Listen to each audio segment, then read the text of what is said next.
Ambassador to England or France. You might like to gamble, or you might like to dance. You may be the heavyweight champion of the world. You may be a socialite with a long string of pearls, but you're gonna have to serve somebody.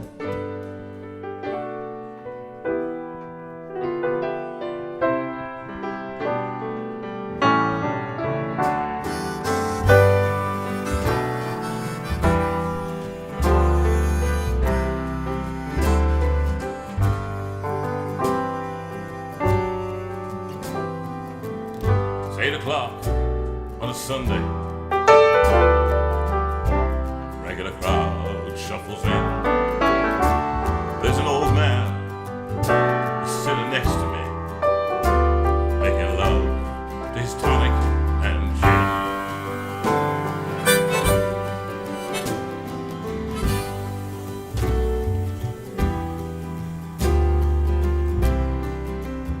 This is always a bad idea.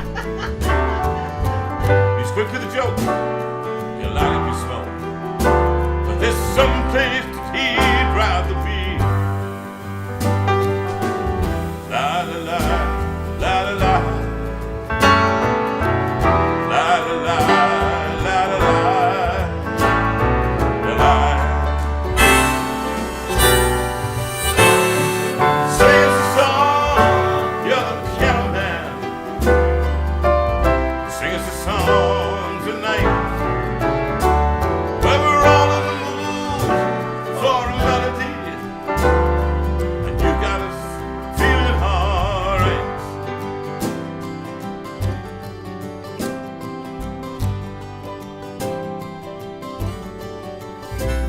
Now John at the bar, he's a friend of mine.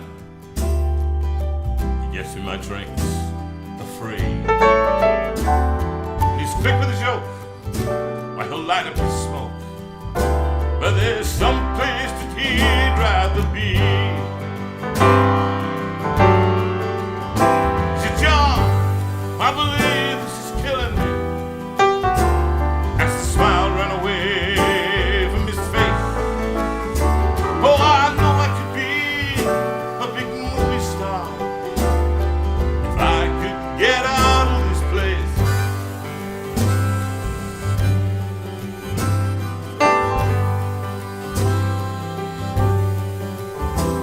Now Paul, he's a real estate novelist. He never had time for a wife. Now, when he's talking with Davy, who's still in the Navy, and probably will be for life. And the waitress is practicing politics as the businessman is slowly gets stoned. Well, they're sharing a drink they call loneliness, but it's better than drinking alone. La la la la la, la la la la la la, la la. Sing us a song, you're the piano man. Sing us a song tonight. Well, we're all in the mood for a melody. You got us feeling alright.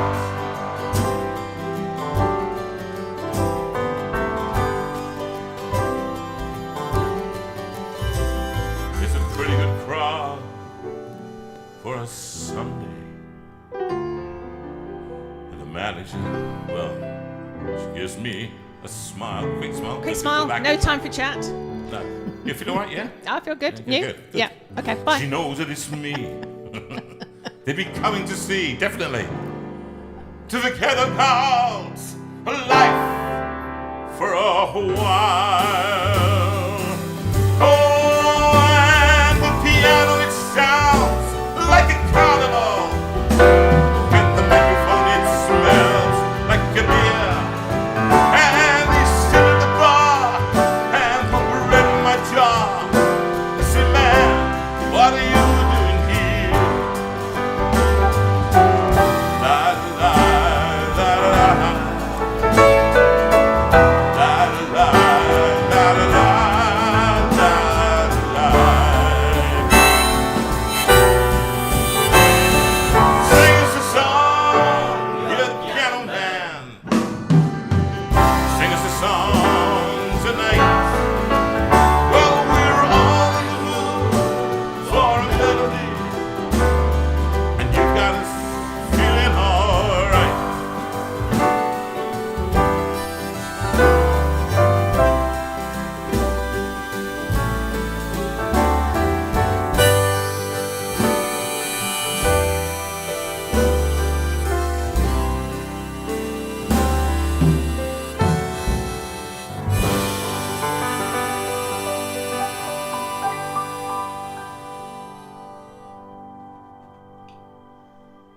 Children out there, everywhere out there, that's the reason you rehearse. It was very stately.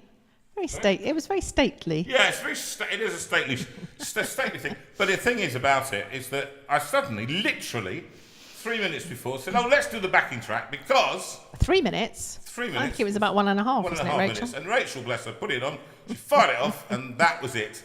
And I thought, I don't know. I thought I just wanted to change, and I completely forgot the arrangement.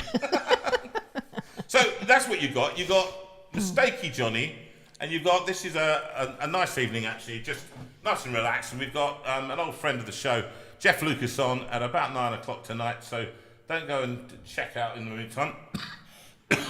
I've got a bit of a cough developing very nicely in the last day or so, and I was just singing. What is it? Bridge Over Troubled Waters 3 minutes ago, and Sue said, "Oh, I don't think so." So I don't think I could it quite like that. So he's so sensitive. no, it's great, isn't it? It was just nice. It was just a nice thing to say. I think we should do a little bit of Swing Low, Sweet Chariot, coming for to carry me home from about 19 something. I don't know what it was. Who knows? I don't even know I've got the words here, but they are here somewhere.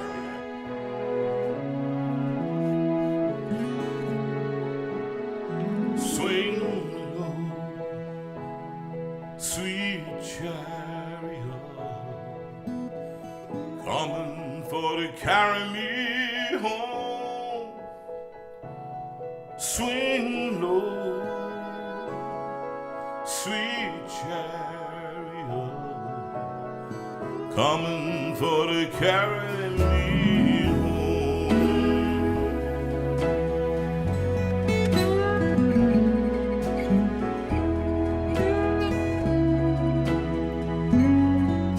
Well, I looked over Jordan. What do I see? Coming for to carry me home. I see a band of angels coming after me, coming for to carry me home.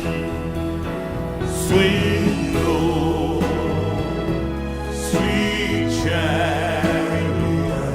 Join in with me, come on. Coming for to carry me home. Swing low, sweet chariot, coming for to carry me home.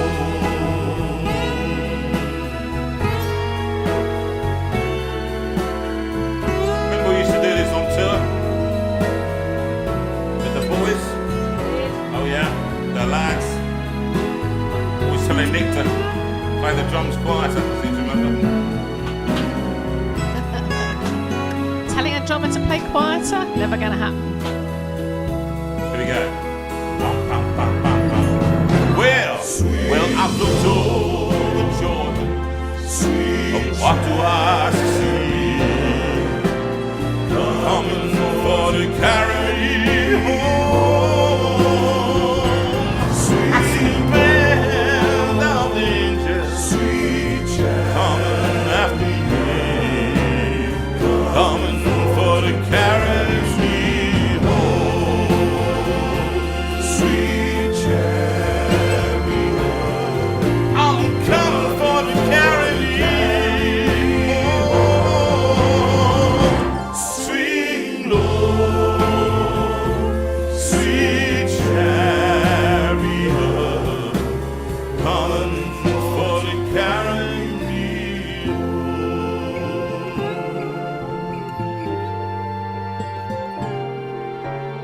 Coming for to carry me home.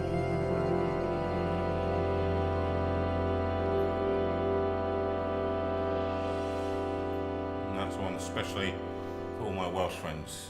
Well, Gareth did say just now, I think the England rugby chariot is swinging almost as low as the Welsh one.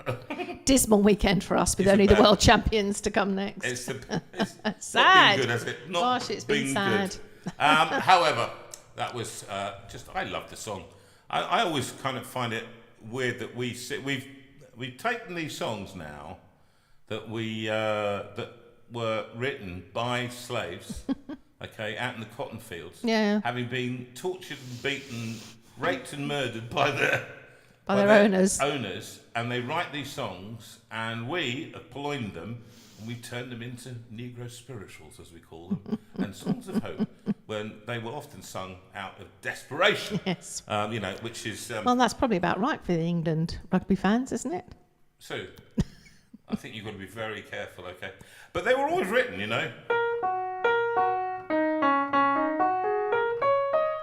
They were written on the pentatonic scale. And the pentatonic What does that scale mean? is on, basically, you can On the play black pentatonics notes? on the white notes, but it's all the black notes. So, swing rosy chariot, coming for to carry me home. So it's all those. The same as Amazing Grace, how sweet the sound that saved a wretch like me. I once was lost, but now I'm found. And it's quite Wow. interesting. Now, of course, John Newton, who wrote that, he used to run slave ships, and so it is well thought that he got the idea because they would often write in pentatonics, because the African tunes they would write in the pentatonic scale, and it is thought that he got the idea on the slave ships while he was travelling on them when he wrote this ironic tune, Amazing Grace, how sweet the sound that saved a wretch like me, and as a result became one of the exponents of, one of the leaders in getting rid of slavery across the Western world. Very interested in it. I love that. Anyway, Sue, enough about this. How was your week? It was busy this week, wasn't it? It was Oh a my busy goodness. week. My goodness, Yeah. it was, wasn't it? It was one of those. Yes, like, it's one of those weeks It would never end. where it was next day it was okay, today's Wednesday, what's happening today? So goodness, it was it a busy diary this week. But some of it, and we've done it actually for you, a lot of it. Yes. So we hope that you're going to enjoy. We'll talk about it in a minute. And I think I've got ill because I've done it so much. So we are. So he was in good voice. He I was was in good, great very voice. good voice on Friday. But it always works this way, doesn't it? I always say to you, I'm in great voice, and that's always a worry, because when I get in great voice, it usually means there's a cold coming up, and it always works this way. It's a kind of a way it's done. However, there were lots of things that were pleasurable about the week. Some were not so pleasurable, but things that you had to do. Read out some of the things. So give me some of the highlights of your week out there. Tell me what you've been doing this week, and what's been with that attitude of gratitude. What have you been thankful for? I know many of you have written to me who have not been thankful. There's some bad stuff happening. But tonight, let us just see what we can be thankful for instead of what. So write in if you've got something that you just want to say thank you. You may just, that attitude of gratitude is one difficult to have. when you're in the midst of stuff, and I'll sing a song about that. Doing this week, JV, that's been interesting. Well, I mean, I have to say that for me, playing and preparing, for me, preparing is one of the rehearsing or preparation in anything is the interesting bit. And I've loved that. I love doing stuff that means hard work for the brain, hard work for my fingers, hard work for my eyes, because I can't often, my right eye now being a problem until I have my cataract done, is a problem for reading music.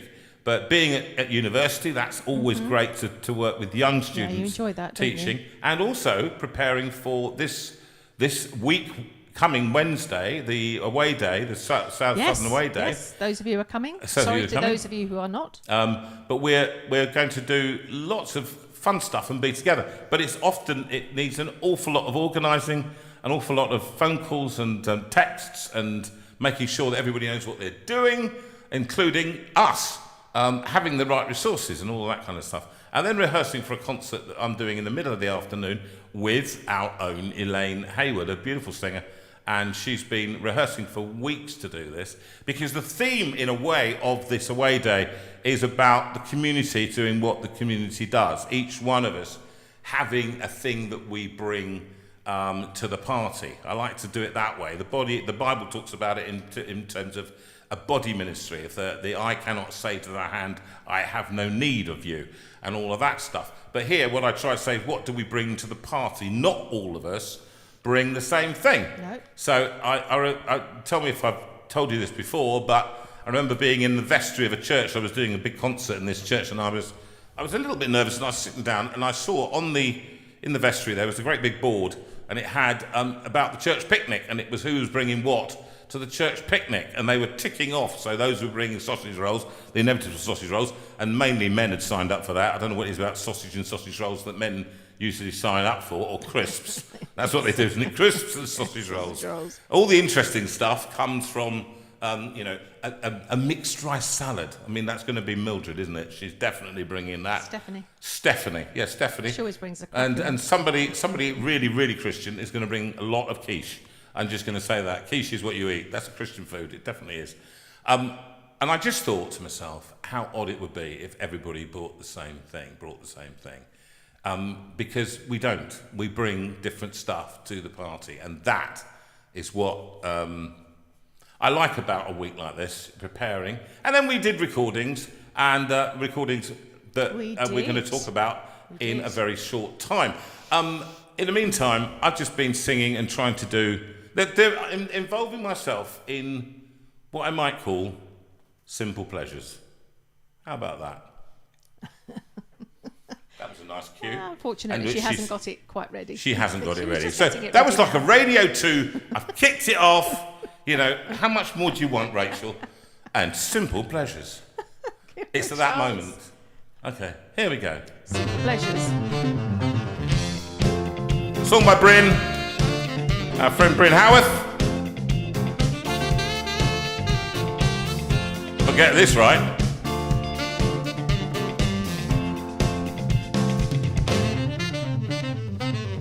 It don't get much better than this. The simple pleasures we sometimes miss. Everybody could make their own list. It don't get much better than this.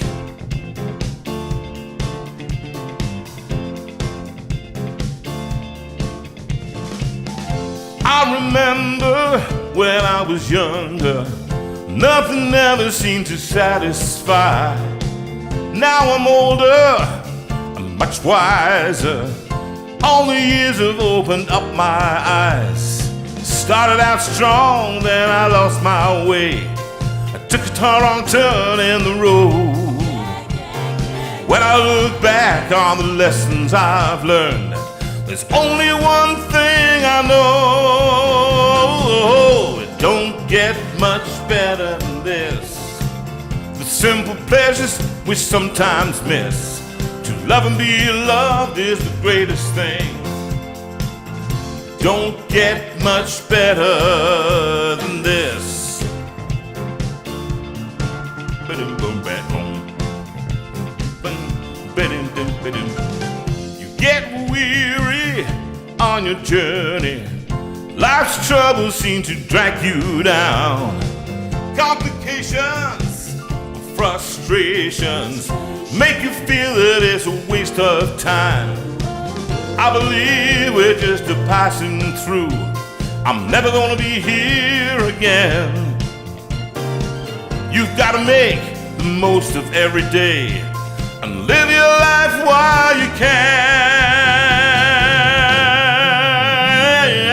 It don't get much better than this.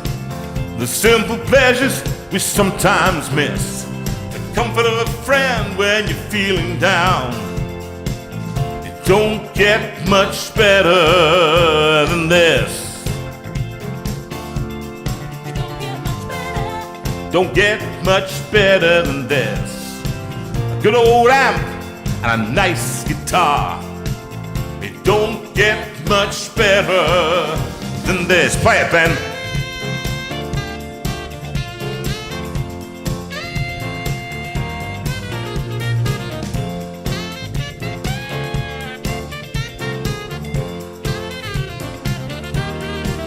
Well, you can keep your games and your fantasies. They never meant that much to me. To save the future, we must face the past and try to make a good thing last. Don't get much better than this. Everybody could make their own list. May not be cool, but it sure feels right. It don't get much better here on earth. Don't get much better here on earth. Don't get much better than this. Well done. I'm sorry, that was completely my fault. It was your fault? It was my fault. Why? I'll fall on my sword. Yes, I You didn't write it in? I forgot to put it on the list. Oh. If you look at the list, You you'll see, notice now it's not there. Look, can I just say, so before anybody starts talking about the work of fiction, I actually kept to the programme. Well, you kept to the list that you mentioned this afternoon. Well, list. You know. It was, Anyway, so I apologise. Anyway. It wasn't Rachel's fault. And I think I don't know whether you've got the words for this one. Oh, you have. And I think, as we were travelling here today, a funny thing happened to me on the way to my house. And as we were coming down the road, it felt a bit misty, didn't it to you? 1, 2, 3. Look at me. I'm as helpless as a kitten up a tree. And I feel like I'm clinging to a cloud I can't understand. I get misty just holding your hand. Walk my way, and 1,000 violins begin to play. Or it might be the sound of your hello, that music I hear. I get misty whenever you're near. Don't you know that you're leading me on? And it's just what I want you to do. Can't you see that I'm hopelessly lost? That's why I'm following you.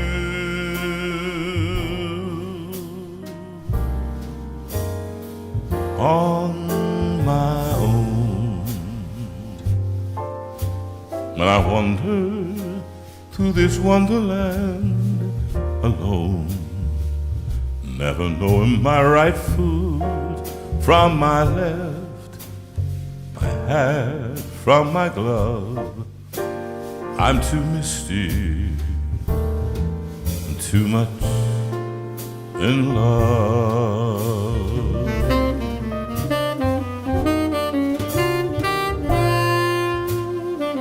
And this one plays, I think of Sylvia. If Sylvia's in tonight, this one is for her. I don't even know if it is. Nice bit of tender jazz.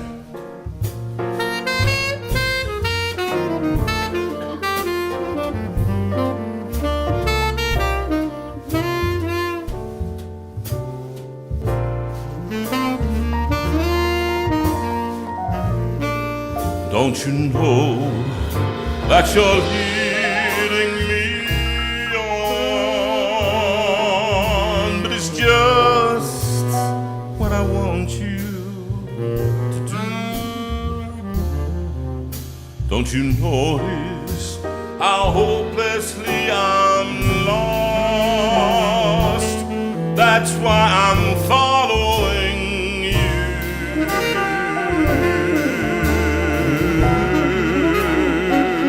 On my own, should I wander through this wonderland alone? Never knowing my right foot from my left, my hat from my glove. I'm too misty and too much in love.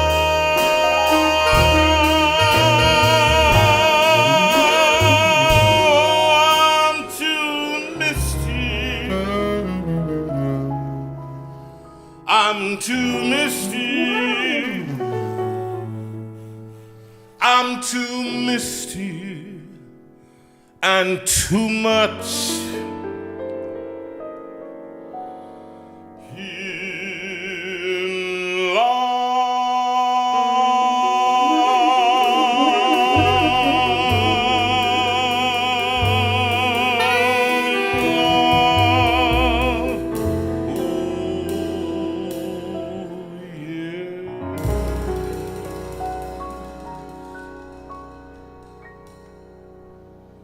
Nicely done, Davey. Well, it's been interesting. I've been listening to singers from yesteryear, and I was wondering about when I gave up my operatic career. You know, one of the things I was grateful for, that I gave it up at the right time. You understand? Yeah. And I was thinking about what, when you listen to voices that have gone past their best. And I was listening to Domingo, who was one of my great heroes, baritonal tenor, Plácido Domingo. And he was one of the great top of the tree, probably, you know, without doubt, one of the top 10 in the world. And together with lots of others at that time, and then Pavarotti and Carreras, etc., and Corelli, and so many of the great tenors. But some people just, and I've seen him now, he's dropped down to a baritone, and he's doing concerts, he's coming on, and he's doing concerts that are just, I think it's a shame. I think for me it's a shame. Okay. Because I think actually the voice is now too old to hold the long notes. Okay. And I'm just thinking, when I can't now sing the roles that I did. So it's knowing when to hang it up, isn't it? Yeah. Knowing, and I was just listening to myself there. You know, when I do, not in love, I'm too misty, I'm too misty, I'm too misty, and too much in, and then you have to do love,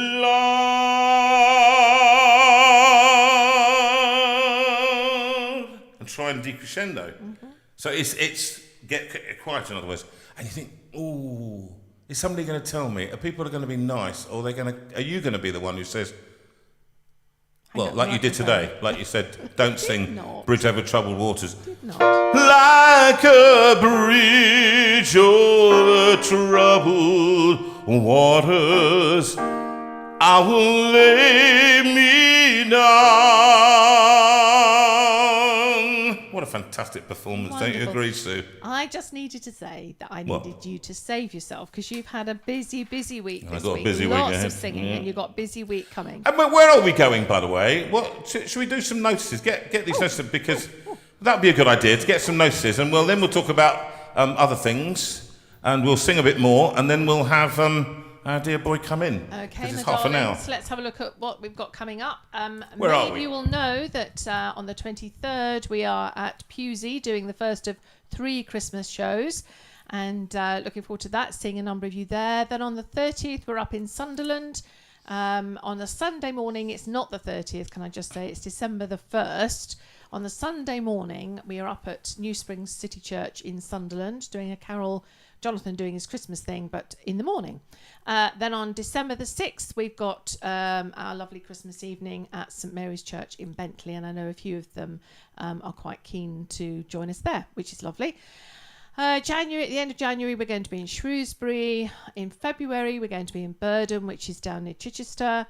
Then March, we have Fleet Methodist Church, we have Carshalton Baptist Church, and we have the Elim Church in Cheltenham. That's the newest one that's just gone in. Fantastic. 29th of March. So looking forward to that. Carrying on, we've got April, we've got the other New Springs Church, but this time in Loughborough. That's Easter Sunday morning. We're going to be there. So Jonathan's going to be doing his stuff there. So if you're in the area, please come. May the 3rd, we're going to be in Churchdown with lovely David and Mary. And then on the 16th, the Friday the 16th of May, we're going to be in Appledore doing Roger Jones' Appledore Festival down there, and possibly something on the Saturday as well. The 14th of June is Kennet Valley Free Church in Bracknell, and I think possibly the last weekend in June is going to be Cromer. I haven't put that in yet, but I think that in my head, that's where we're going. So we've got lots coming in. Yeah, so we've got lots coming in, north, south, east and west over the country. And many more to come. I think we've got some more to come, hopefully in the New Forest and deep down in Paynton in August. Indeed. So we've got lots of things coming out, and that will be on the Not Dead Yet tour. Exactly. That will be quite exciting. So if you want to know anything about any of those dates, then you need to go to the jonathanveira.com and the events page in jonathanveira.com, and that will give you the details of where the events are, how much it costs for a ticket, and how to get the tickets, all important information. If you have a question for me, I'm Sue at jonathanveira.com. That's what you need to do to contact me, to ask me a question. And we need to tell you about this very exciting event that we have coming up. Very. Oh, have we not got a, you're talking about it, Rachel? Oh, okay, sorry. No video on this one. Oh gosh, we're doing well tonight. So this is the big quiz on Sunday the 5th of January at 7 p.m. in the evening. 7 p.m. on the 5th of January. Now, what's exciting about this is that it is a wonderful quiz. It's great fun. Jonathan can never answer the question, so he spends all his time burbling in the background. To explain, we're all on Zoom, and we have... Everyone's going to be... it's on Zoom and YouTube. So what you need to do is you need to click on this link or do either jvlive.co. Oh, sorry, jvlive.uk/2025 quiz, or you can do the QR code if you know how to do a QR code. If you don't, then ask a young person; they'll tell you. So it's so insulting to the old. I know. I don't really know what to do with it. You but, just aim your camera quiz. at it. That's all. That's the quiz, and we are looking forward to you joining us on the 5th of January. There are just a few places left, just another 89 places. So, darling, right, just make sure that you join the quiz. Right, now. Can I just sell it to you? Go. Rather than, there are many more places, and we want you to join it because it is an absolute it's a bunch of fun in a very dark time. January the 5th, you're lonely, you need a bit of company. People have joined it before and had a great evening. I just mess around, to be perfectly honest. Everybody else is trying to count their points up, and I'm trying to distract you all the time. You're Rachel's just trying running to run interference the entire time. Run interference the whole time. It's a lot of laughs. We'll be over on the Isle of Wight for it, and so actually we're going to be running it together in somebody else's house. We love it. It's a time to be stupid, and I'm going to give points for creative answers. Can I just say, this is really funny because you're in a tiny box in the top. That's where I like to corner. be. In a tiny JV, box. A little tiny JV in a box. Right. Go on, next. Anything else? So what else have we got, Rachel? We have the winter Steinway dates. So let's give you the winter Steinway dates. So on the 8th, we have something very special. We will show you something about that in a minute, but that's the Steinway Room Christmas special. the abridged version of A Christmas Carol by Charles Dickens. And that is something not to be missed. Really? Really, really not to be missed. We were recording it this week. It was awesome. So you will want to tune in on the 8th of December. The 15th of December is lovely Mark Edwards. Yes, Rachel, I will tell them it's on YouTube. Don't worry when we talk about it in a minute. The 15th is the lovely Christmas evening with a lovely Christmas Mark Edwards and JV on his birthday. So this is Jonathan's birthday treat with possible special guest as well. And the 22nd, we have our lovely carols from JV from the Steinway room, which we were working on so hard on Friday. Poor Rachel, she's been stuck in her control room for the past, I don't know how many days, helping us out with all these things. So we are unbearably, sorry, I keep getting messages from all kind of people all over the place. So we're very grateful to Rachel that we have got all this in the tube, as it were, for the next few weeks. So that's 22nd that you will again be able to watch that on YouTube. So the 8th is on YouTube and the 22nd is on YouTube. Then in the new year, we've got the quiz on the 5th. Then we've got Steinway Room New Year Special Part 1 on the 12th, and then the Part 2 on the 19th. We will make sure all these dates are up on the Facebook page as well, so that you can find them there. If you haven't already joined YouTube, then you need to do that, because you will get notification as soon as these things go out. You will get a little message to say a video has been posted. So if you haven't done so already, you've got to click on subscribe and hit the notification bell. Okay, click on subscribe and hit the notification bell, so that as soon as Jonathan's show starts streaming, you will get a notification about it.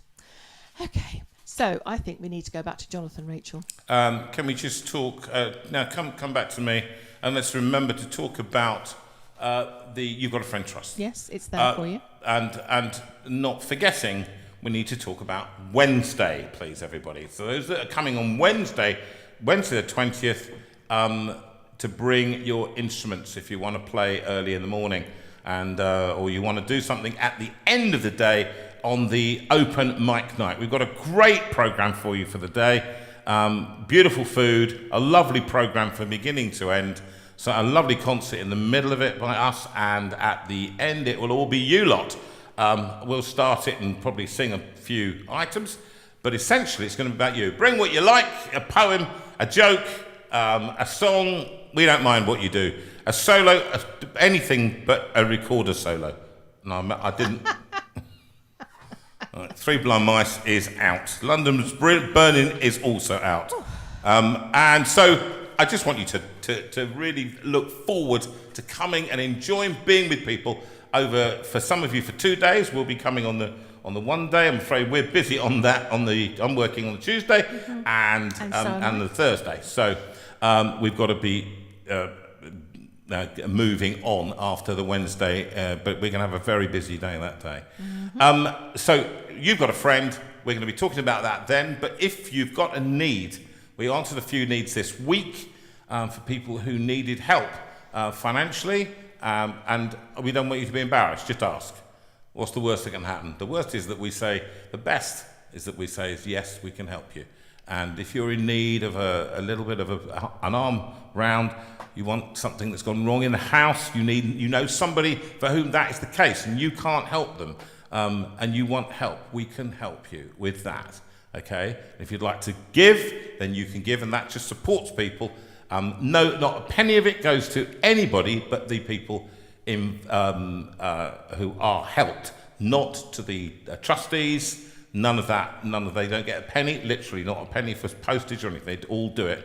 The goodness out of the goodness of their hearts. It's run as a bona fide organisation, and it helps now, I think, 90-something people in 95 grants, giving out thousands of pounds over the years. So, get that involved. And I think I'm just going to do a song now, just around the bend. I haven't done this one for a long time. A little bit of Song of Optimism. Let's go for that. Been a long time travelling down this hard and rocky road. It's not long before, we've got about 20 minutes before we invite the lovely Jeff Lucas in. And after this, we're going to see a little video about December the 8th, a special that we've got, that we've recorded for you and that Rachel has put together. Been a long time traveling down this hard and rocky road. We're all just trying to survive, walking together and sharing the load, doing all we can to stay alive. I believe the journey's nearly over. I believe these troubled times will end. I believe we'll find a better place just around the bend.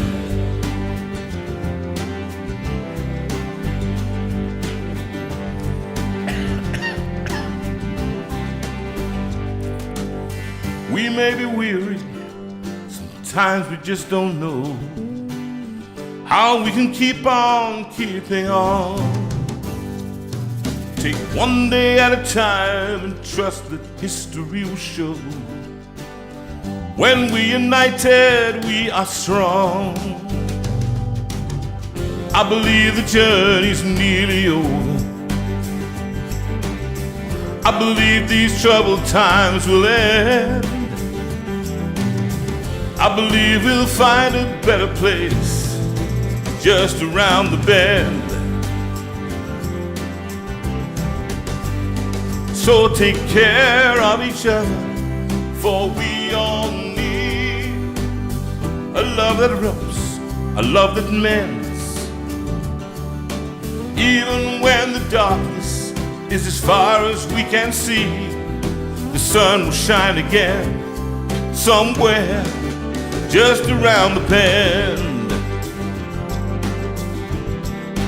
Just around the bend.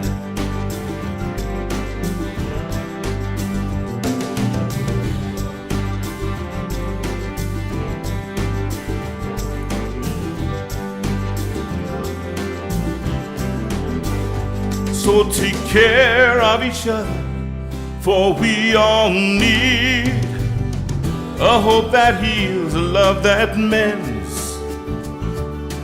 Even when the darkness is as far as we can see, the sun will shine again, I believe, just around the bend. Just around the bend. I believe the journey's nearly over. I believe these troubled times will end.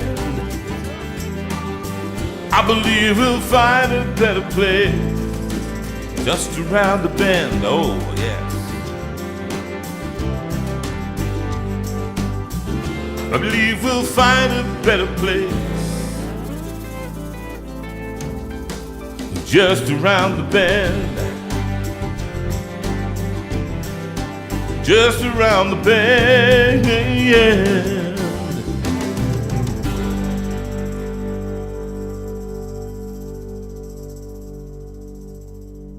Let's watch the video.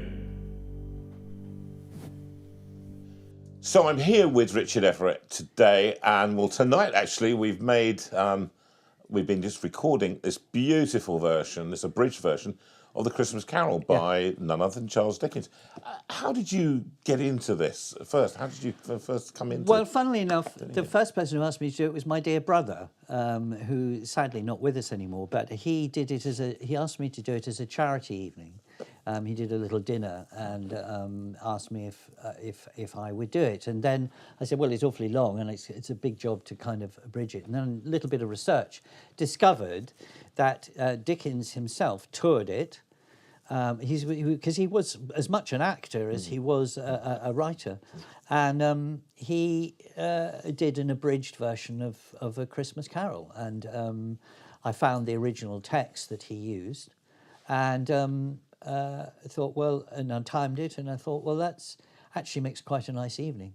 Yeah. So and then I've done it a couple of times, and we've had mulled wine or whatever in an interval. Tell me, what is it about this story that for you as a writer, as an actor over many years now of plays, you've written so many plays, you've done so many acts, you can find you on the internet. What makes this as an actor appealed to you, and as a writer? What is it about? Well, as a writer, you can only just stand in awe of it, really. As an actor, it's a nightmare because basically Dickens writes these incredibly long sentences that you have to drive to the end of. And you almost need an oxygen mask in order to get there. But of course, it's the most wonderful language. And interestingly, I've read it to quite young children. And I've always said to them, don't worry about language or words that you don't quite understand. Just stay with the feel of the story. Because what Dickens captures is the most wonderful tale of redemption, really. And actually, when you're doing it as an actor, you it's like riding a horse. It's like it carries you. You've just got to bring as much energy to it as possible, and then it'll carry you. It's not a story you can read with half measures. You've got to go for it and commit to it. Yeah, it does feel that way, doesn't it? Diving in and just and it's because it's so full of emotion and colour and characters and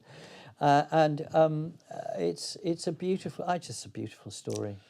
We're very much looking forward to you broadcasting this, us broadcasting it with you on the 8th of December 2024. But I have this feeling that this very thing will happen again and again. I think it's a piece, as we've been recording it here with you, I've felt its own pull once again for me. The story is so moving. Yeah. There are moments. What would be your favourite moment in the whole of this little playlet? It's a really hard one because I have favourite moments and favourite characters. One of my favourite characters is Fezziwig. I just think he's he's so full of life, and Mrs. Fezziwig, and that description of them dancing is just a joy. And the fact that he could wink with his legs. It's just... That was, as you said it, I'm sitting here watching it, and I wanted to laugh out loud. Yeah. So there's that. Then another of my favourite moments is this, out of nowhere, is this little vignette about his broken engagement. Yeah, yeah. And she's, I mean, what a fool he was. Yeah. She was a catch. Yeah. She's so understood him. And it's so moving the way she says, "I'm going to do this in honour of the person you once were." Yeah. It's just heartbreaking. But I love also the onomatopoeic language that he always used, to describe people. Oliver Twist, and there would be bleak house. What's it about? Well, it's about a bleak house. There's and the Fezziwig is well, it's difficult to say apart from anything else, isn't it? Fezziwig and Grimwig he used in Oliver Twist. Yeah. So it's these names are so difficult to forget, but it's so impossible to pronounce. So there's that. We take away with it too a terribly moral message at the end, don't we? There are many allusions to Jesus in it from Tiny Tim.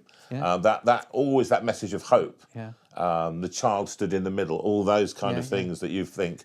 And at the end, what is the message? What is the message that it leaves us in a troubled and a broken world? What does it say to us today? Well, to me, it talks about it's talking about change, but not in a sense of I must start behaving, but a change from deep within, and that somehow that happens by a spiritual development. It's spirits that take him to these places.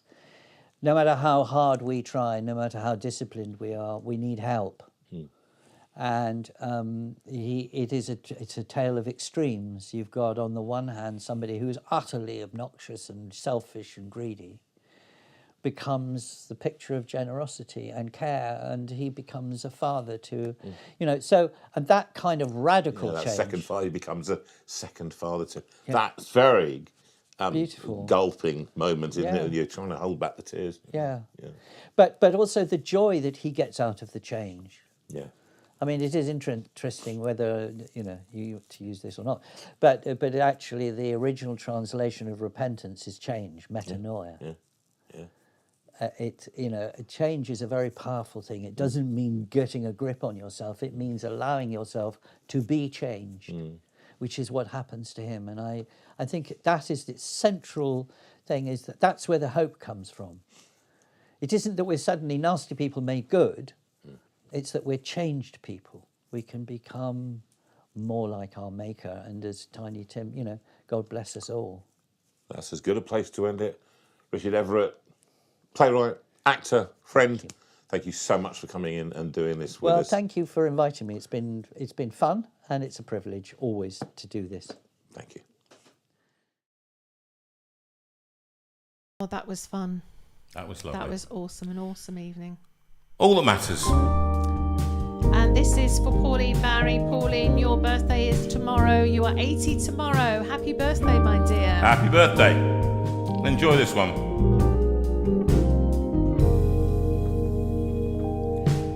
Here's life in all its mystery, the beauty and the tragedy, the silence and the symphony, and everything between.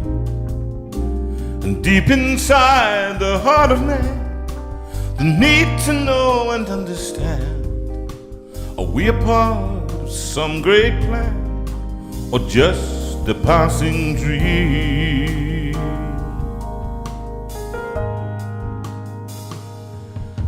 Philosophers philosophize, but rarely look you in the eyes. And politics is compromise that rides the ebb and flow.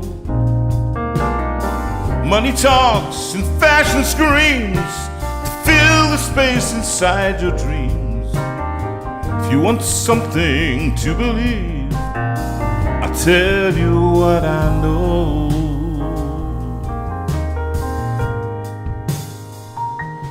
My maker is my savior, my creator is also my friend, and to find him and his favor is all that matters in the end.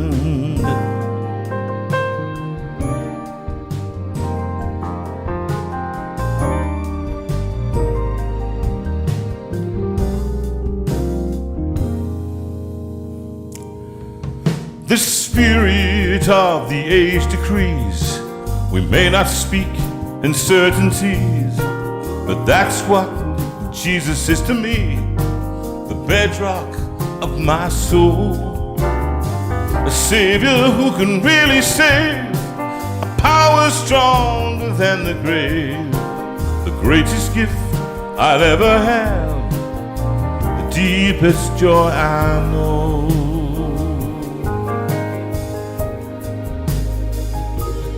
My maker is my savior, my creator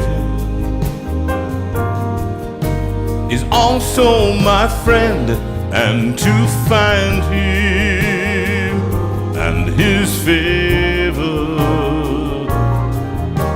is all that matters in the end. Oh, my maker is my savior, my creator is also my friend, and to find him and his favor is all that matters, is all that matters, is all that matters in the end.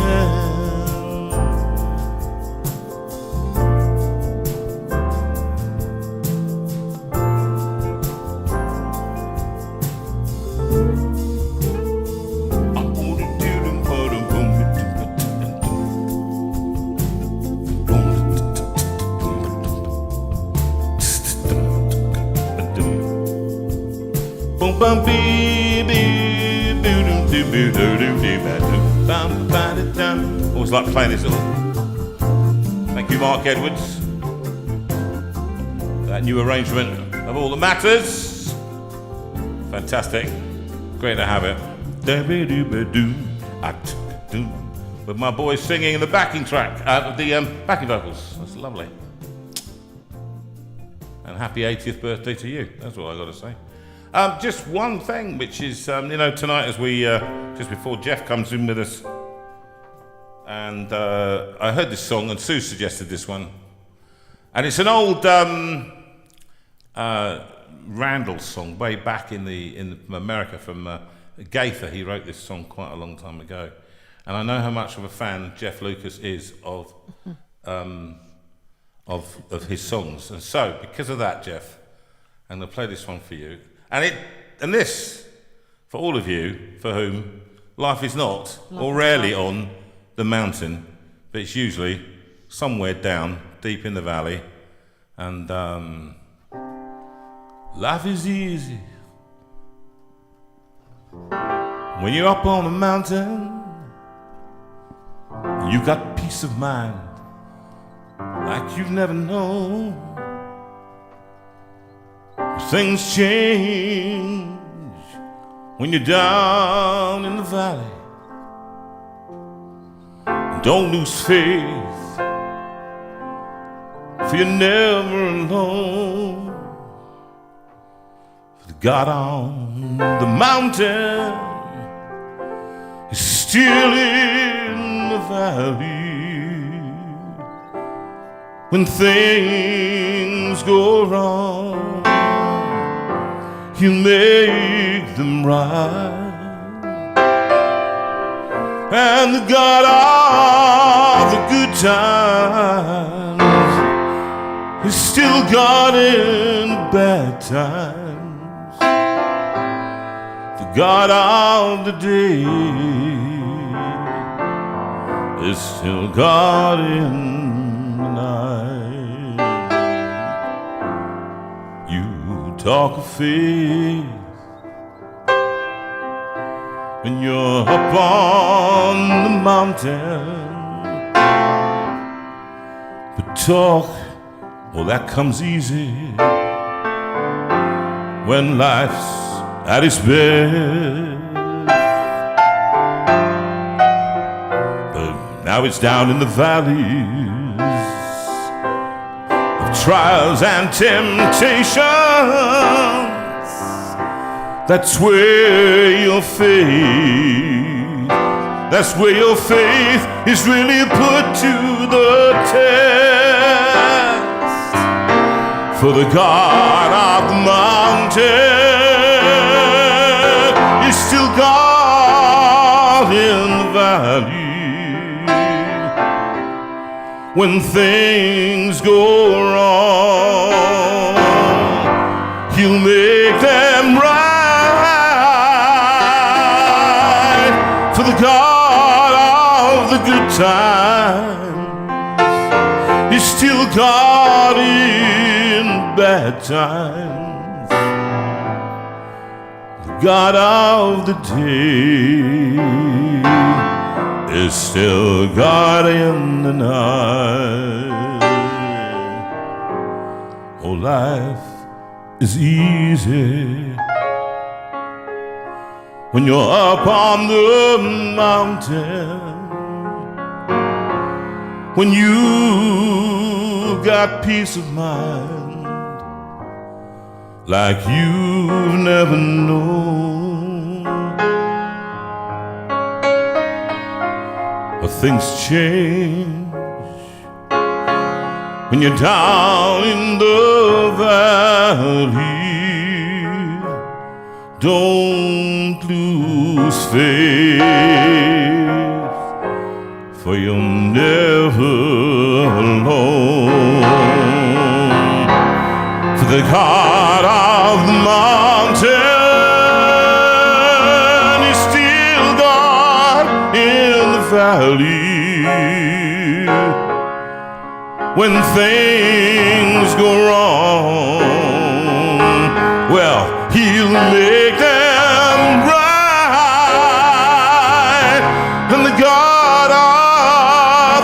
times. He's still God in the bad times. The God of the day is still God in the night. The God of the day is still God in the night.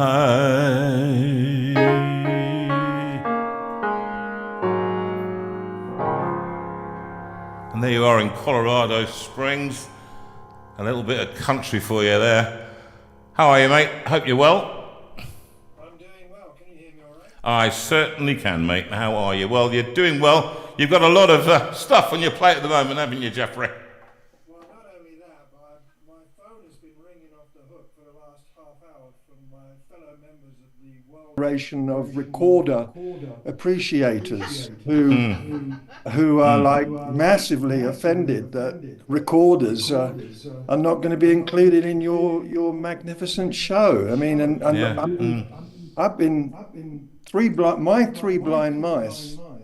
Talbot Hall stuff, frankly. It's really good. Well, listen, can I just say, on behalf of the Federation, who I know the chairman, I don't care. All right? I want you to know that there will be security at the door that will be frisking people. If there's even the feeling, and if there's a recorder anywhere about your person, it will be thingied. It'll be destroyed, burnt, indeed. I think there's... Why would they teach kids to play that? I mean, is it a punishment? Deter them from any further musical ambitions? Do you think? Well, do you know, you say that, Jeffrey, and I can call you Jeffrey. Okay, I think I can call you Sir Jeff, because hold on, I'm getting a call coming through. It's surely a matter of time. It's a matter of time. Hello, yeah. Sir Jeff. Yes, I think he'll have that. I think he'll take that gong. Yes, Absolutely. So the thing is, Sir Jeff, that my mother reminded me the other day that it was when she was the school secretary, okay, in North London. That's where she was at Keble Junior, junior school. That the head of music, or such as he was in that school, came along, and I had gone and played London's Burning and probably Three Blind Mice to virtuosic level, okay, at that point, and he had told her that you need to go and get that boy musically trained. I think he's got a future. My mother holds on to that. Yes, so there you are, you see. So you can never tell. You can never tell. I hated it. I broke mine, snapped it in half, and burnt it. I used it as kindling. I didn't even know what a fire was in those days, but I used it as kindling. And but I know there's a lady out there, Victoria Moyes, who she loves them. Well, I can honestly say that there is a revolt happening amongst the people that are the people planning are revolting. to come. I knew they that. Are going I knew to that. smuggle these recorders in, come what may. Good. Well, okay. Jeff, can we stop talking about recorders? We've only got you for about 2 minutes, and you've been doing such incredible and extraordinary things like retiring. I mean, what? Jeff, you can't be stopping. No, not really retiring. I've been a pastor, for about 380 years. I became a pastor when Henry VIII was still chewing chicken and divorcing people. And some of us still remember, mate. Some of us still remember. I know. So I stepped aside from pastoral leadership, but I'm still coaching and radio and writing Bible notes and speaking. And the male modelling career has not taken off too well for some reason. But I'm sure that... I can't know what to say about that. Well, you and I can join in. We can become the kind of grotesques, the ones that people go, oh. Really? Honestly, do you think I came on this to be insulted? What's that about? Yeah, probably. I think that was the primary purpose. And then because somebody said this, are you going to insult him again? I said, what do you mean again? I don't think that's fair. I think I'm very nice to you, as a matter of fact. Most of the time. Honestly, it's been a bit of because not only sort of transitioning or whatever, but also we're moving house, and so we're moving. I hope you're not transitioning. That's another story. We can talk about that if you want, but I hope you're just selling your house. Oh dear, politically correct as ever. I see. Oh, I'm sorry. I'm just asking. I'm asking for a friend. Yeah. So Go on. anyway, You're moving house. we're surrounded by boxes. Here's what I've. Do you want to know what I've learned in this last 72 hours? I definitely do. Well, first of all, I have two things from moving. One is if you live life at speed, and I have lived life at speed. When I finally expire, I think if they bury me, I'll be sort of thrashing around for 3 days just because of the accumulated speed. But anyway, if you do that, what happens is you accumulate at speed because you stick this thing in that drawer and that file over there and that book in that pile. And so we're not just moving house, but we're purging our lives. That's the first thing I've learned. And the second thing, because we've been getting rid of some furniture, and that is that stuff is sticky.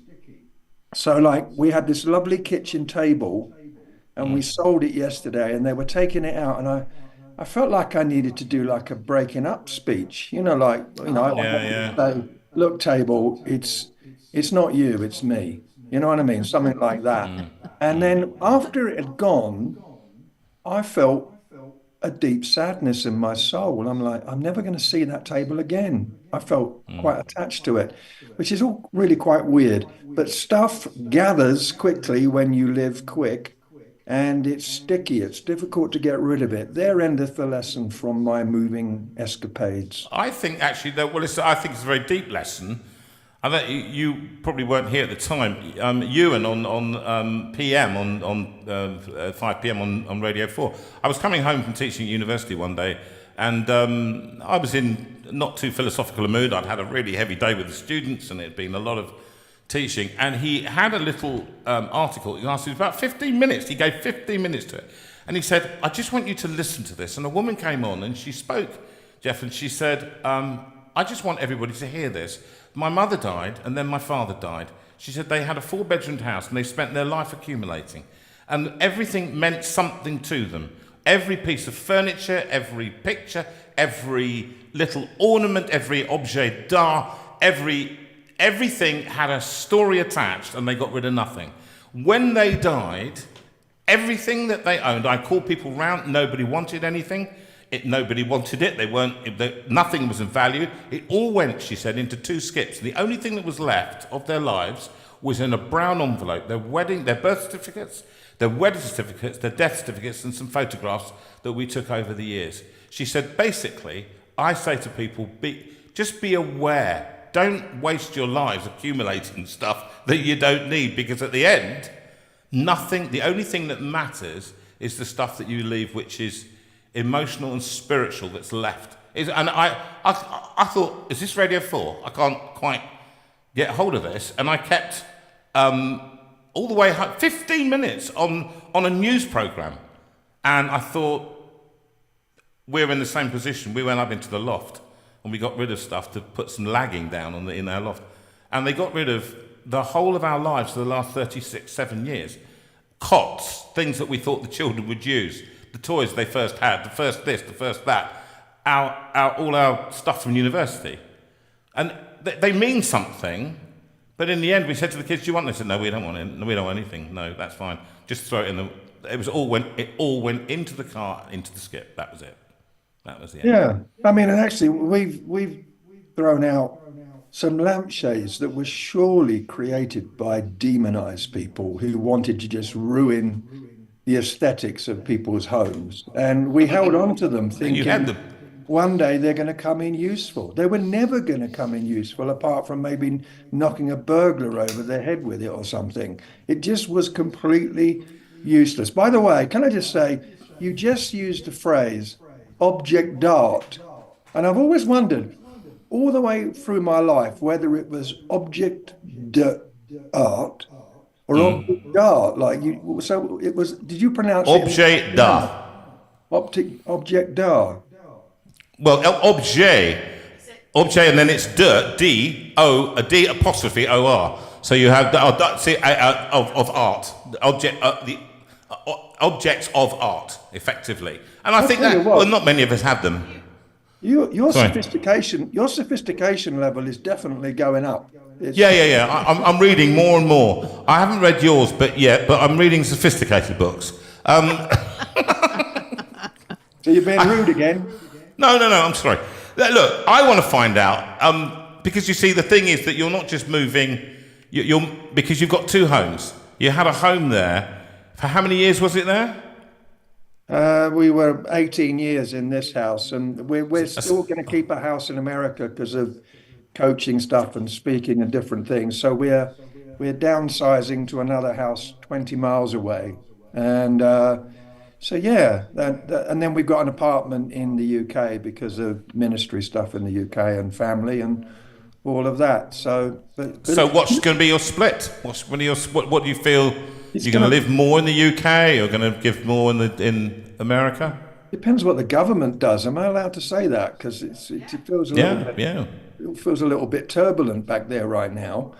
But no, we're probably going to be 7 months in the UK, 5 months in the US, something like that. And our grandsons are getting older, and and so going back to what you just said quite seriously about legacy and everything. They won't want the lampshades, but they do want apparently your presence. I mean, they might just be making us feel good, but they apparently want more of us around. I don't know. So how old are they, Jeff? they are 15 and 13. 15. Right. Okay. So yeah, they well, we don't need to tell you they're gone soon. Ours are younger, 7 and 4 at the moment, and it's hard. You don't want to be away from them. Right. No, But on the other hand, let's talk about the fact that you're out there coaching. Tell people what that means. Those are people who don't understand what that means. Yeah, about 12 years ago, I trained as a life plan coach, which is life plan's a 2-day, one-on-one, 17-hour structured investigation into where you've been, where you are, and where you hope to be. No one can plan a life. As a friend of mine once said, life is what you get when you expected something else. So you can't plan a life, but you can, Christians are pretty hot with various levels of success. We're pretty hot and keen about what is God saying. And of course, let's face it, God is blamed 5 million times a day for things that he didn't say or didn't start. But our Jewish friends are a lot better at accumulating or wisdom, discovering treasure, if you will, that's buried in the pathway of our journey. And so I did a life plan, 12 years ago myself, and then trained to do that. And now I offer that as a facilitator. And it's been really good, actually, because, I had 4 clients in the last month, people flown in for 2 days. And it's sort of a lot of the people who come are ministers or Christian leaders. Some of them have no faith at all. And that's been quite good for me, because I've been sort of wonderfully surrounded by believers most of my life. And so sort of getting out of that very comfortable cloisters, if you will, mixing the metaphor, has been good. So yeah, so I'm going to be doing, but that mostly happens in the States, which is why I need to spend time here. Do you think, therefore, I mean, this is all just this. We haven't decided what to talk about. We've got a few things that you want to talk about, but within life plans, do you recommend people of whatever age to have a plan to get to move forward, or do you think it just happens as it happens? I don't know if I've had a plan. I just kind of, when I've stopped being able to do certain things, then other things, or I pursued other things. But are you saying there's direction and there's purpose and there's intent? A plan says, I've got a strategy. It implies strategy, doesn't it? Yeah, I mean, let me, this whole business of the will of God and guidance and direction, decision making. In the book of James, in James's letter in the New Testament, he warns those who say they're going to go to this city, be there, make money, all of that. But then he said something really interesting. He says, rather you should say, if it's the Lord's will, we will do this, that, or the other. And the this, that, and the other implies some strategic proposals that we can come up with, which we then lay before God and we say, not my will, but your will be done. But it's not a blank sheet of paper.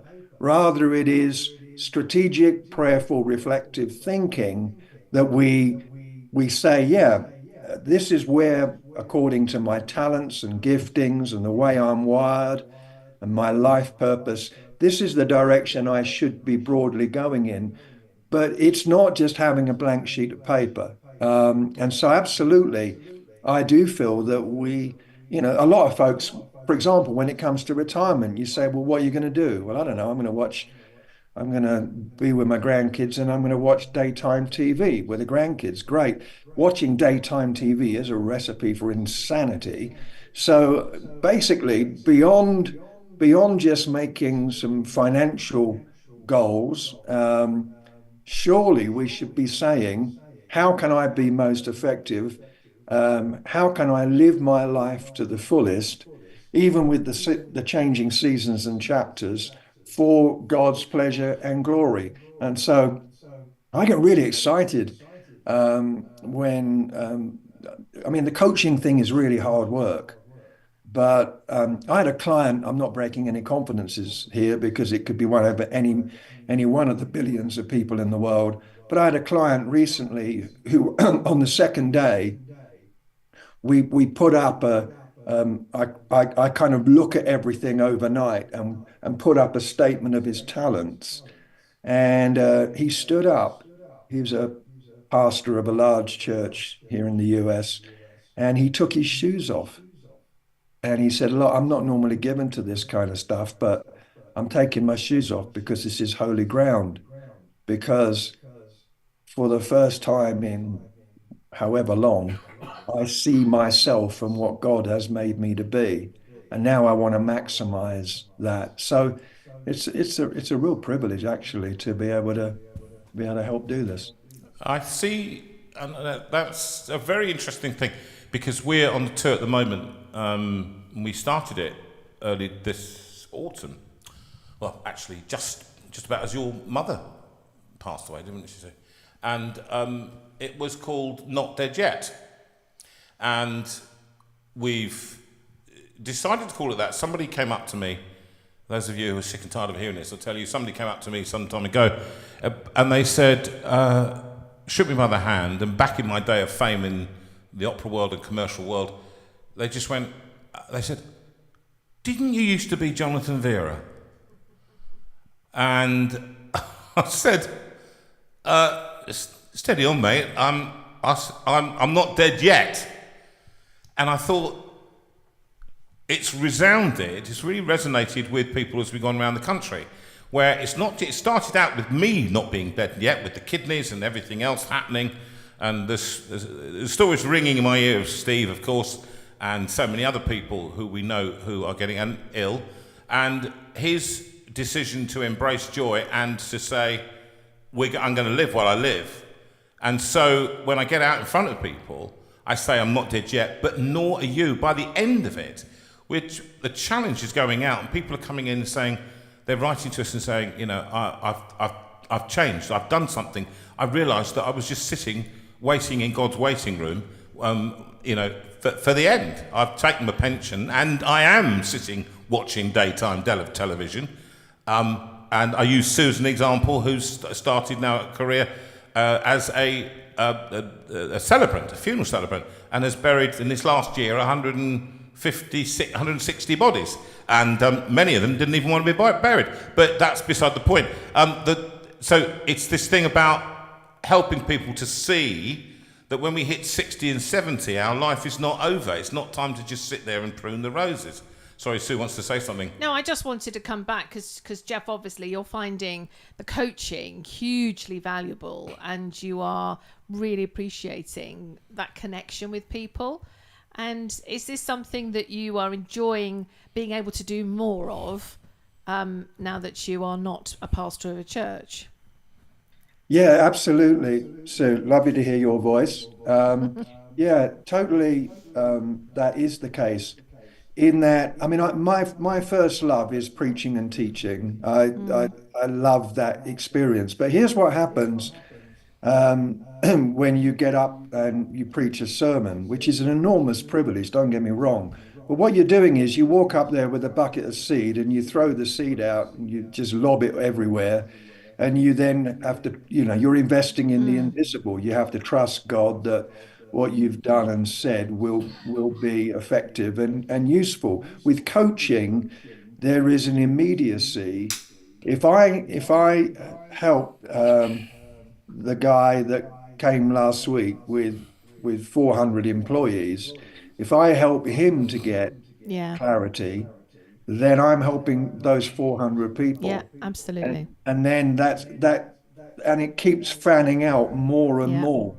And let me just say this, I don't want anyone to misunderstand this. I totally believe in therapy and counseling. I could not be a therapist or a counselor because that's not my gifting. But my love of words, giving clients a vocabulary together with some intentional listening skills from 400 years of being a minister, all of that comes together, and then the lights go on for people, and it's very emotional. And actually, it's like creating a work of art, right? But the artwork is the person. And if I can just put it like this, every now and again, I take my grandsons fishing, and it's a waste of time. We've never caught anything, mainly because excuse me, I don't know anything about using the right bait. So I use like chicken drumsticks and stuff, which doesn't tend to attract a lot of fish. But Generally not effective, no. well, I mean, sharks, the occasional passing. Correct, yeah. But when you go fishing, if you're me, you end up with a bird's nest of fishing line, and there's a knot here and a knot here and a knot. A knot here, and you undo this knot and you create another knot. Well, imagine that bird's nest. That's the inside of our heads. It's all in there, but it's all tangled up. And what this process does is get that bird's nest of tangled line out onto the table, if you will, and gives us a structure and a strategy to make sense of it all. And it really is a privilege. Man, that was a really long answer, including a fishing analogy. But anyway. No. I mean, just what strikes me is that it is a huge gift to give people that one-on-one time with someone skilled like yourself, able to just unravel those threads that are just running around their heads and just have it reflected back to them. That's a wonderful gift to give people. Yeah, and again, such a privilege. And also, I mean, if you can get this, guys, the gentleman, he's with Jesus now, but the gentleman who created this process, he was a brilliant business consultant, worked with the Disneys, worked with IBM, a lot of the big companies. Peter Drucker, the business consultant, said that Tom Patterson, who authored all this stuff, was the best strategic mind in America in the 80s and 90s. But Tom, he had his daughter, a 9-year-old daughter, died of spinal cancer, and he started to hit the bottle really big, and he realized he was either going to die an alcoholic, or, as he said, he would surrender to the goodness of Jesus regardless of circumstances. So he did that. Then his son, he had 2 sons. One son stopped to help a lady who'd broken down on the side of a motorway and got hit by a truck and died. The second son was in a marine accident and died. Then his wife died. Then he remarried and she died. The man was in the Job Club, but when I used to go for training, he was on oxygen. They'd wheel him out in a wheelchair. He could not talk about Jesus for more than 30 seconds without weeping. He had such a tender heart. Well, it's out of that heart that this process has come. And what I've noticed is that you have the process, 19 steps that we take in the 2 days. But the synergy of that, together with the those little nudges from the Holy Spirit that are not weird, but suddenly you say something and the person sits bolt upright and they go, Yeah. oh my goodness, somebody told me that just last week in exactly the same words. And you suddenly realize that I realize that I am living in the legacy of a man who just decided to trust Jesus, even though he knew such unbearable pain. So yeah, sorry, but it's just No, this is clearly what's on your heart. This is exactly why we have you in, because you speak exactly, and that's what we like. Because that reminds me of the man, It Is Well With My Soul, the guy who writes this, who loses everything.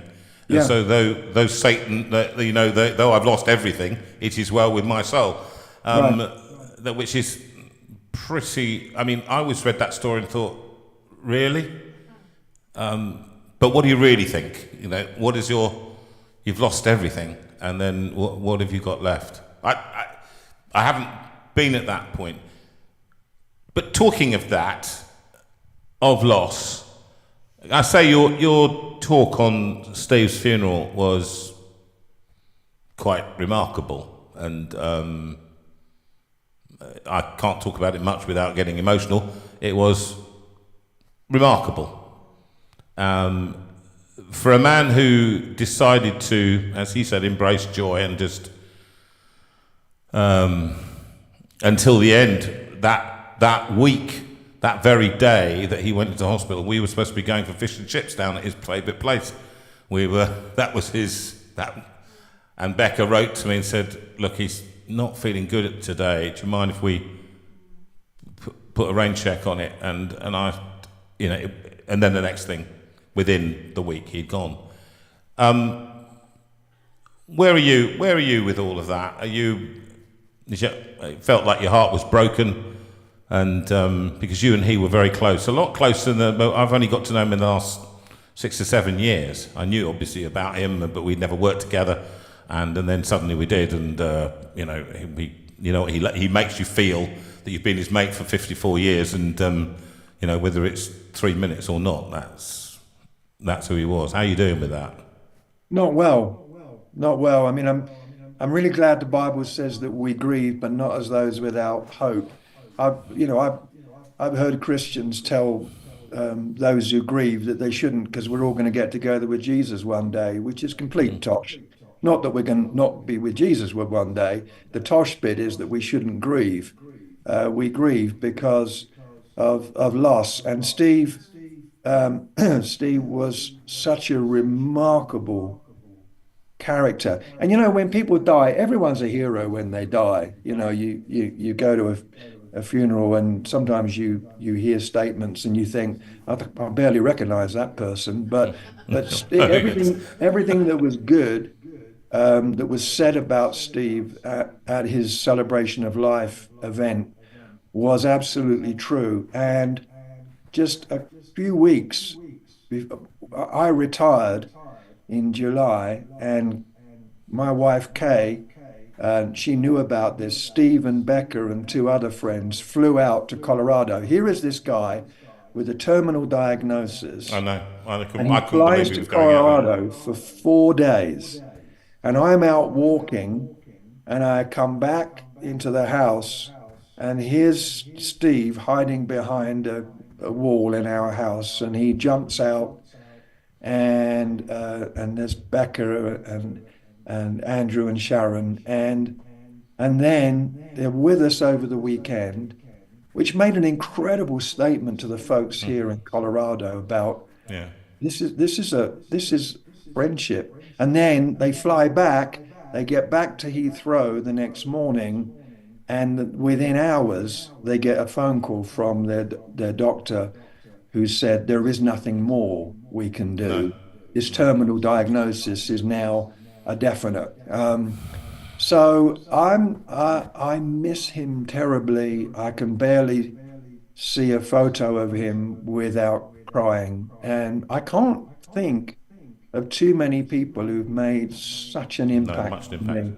And if I can just say this, JV, in that message at his celebration service, I referred to his multicolored shirts, which, could be seen by, Legendary, yes.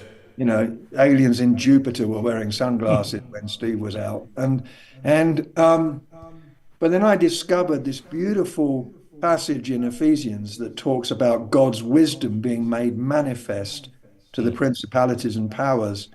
And the word there is the same word in the Greek that refers to Joseph's coat of Technicolor many dream colours. coat, yeah. And the reality is, I don't want to say this, I don't like this truth, but the reality is that sometimes we are at our most colourful and vibrant and technicolor bright when we are suffering and suffering well. I don't like that. I would rather it be that I can be truly beautiful for Jesus when I'm on a beach with a nice glass of Sauvignon Blanc. But the reality is, and Steve suffered well. He was not in denial. He didn't blame God. And I think sometimes Never did. what we do is we blame God for not doing what he never promised to do in the first place. What's that about? Basically, the message of the gospel goes like this: follow Jesus. It's what you're born for. It's the best thing you could possibly do. And you may well die as a result, but it's all right, because it's going to be the best way for now and forever. I mean, it's not great marketing strategy, is it really, to put it like that? So Steve never said, Jesus, why is this happening to me? In fact, he said, well, why shouldn't it? Because we live in a broken, messed up world. But the reality is he suffered well. And I'm telling you, I believe that he shone at his brightest when he trusted God, even in the valley of the shadow. Yeah, he was an incredible. One of the memories two memories specifically. One was when he'd just been diagnosed, and we went and had a meal with him down in Littlehampton at one of his favourite places to go, and we talked. And Becca, as she did when she came in the room and talked about it, he said, "Well," he said, it's win-win, isn't it? He said, if I get healed, then it's great, and if I die, then I go to be with Jesus. And and she turned to him, looked at him, and she said, "That's not exactly how I feel." Right. And that was it. And she said this, and I said, "How do you feel?" She said, "I'm going to be heartbroken to lose him, Jonathan. That's what it is." And I remember thinking, in the restaurant, the same way. It was he taught us that. I'm going to use a phrase that I used about a friend of ours, Leslie Sutton, Roger Sutton's wife, who was a very close friend, and Roger and I, anyway, whatever. She was fantastic during my illness where I was going to die, and I thought, that's it, I wanted to die and I didn't want to live. And she just said, choose life. And I said at her funeral, she taught me how to live and she taught me how to die. And there's a truth about that with him. For me, he taught me how to live. He just went out and he kept making gags and he kept making jokes and all the sickest things that he would say to me, and he said, "Is that sick?" I said, "Yeah, come on, you are sick. Just accept it. You're sick, and you make me laugh, and until you die, you will make people laugh. You will be." But he just knew how to embrace it, and I hadn't embraced it like that. I hadn't embraced it like that. In the same stage when I thought I was gone, I thought I was just in tears for an awful lot of the time. I'll be honest, that's where I was. And I think he has helped an awful lot of people to live in another reality. So I knew you two were very close, and I was so sad we couldn't be there either. We were doing a show that night at 7:00, and we couldn't get there, set up and do it.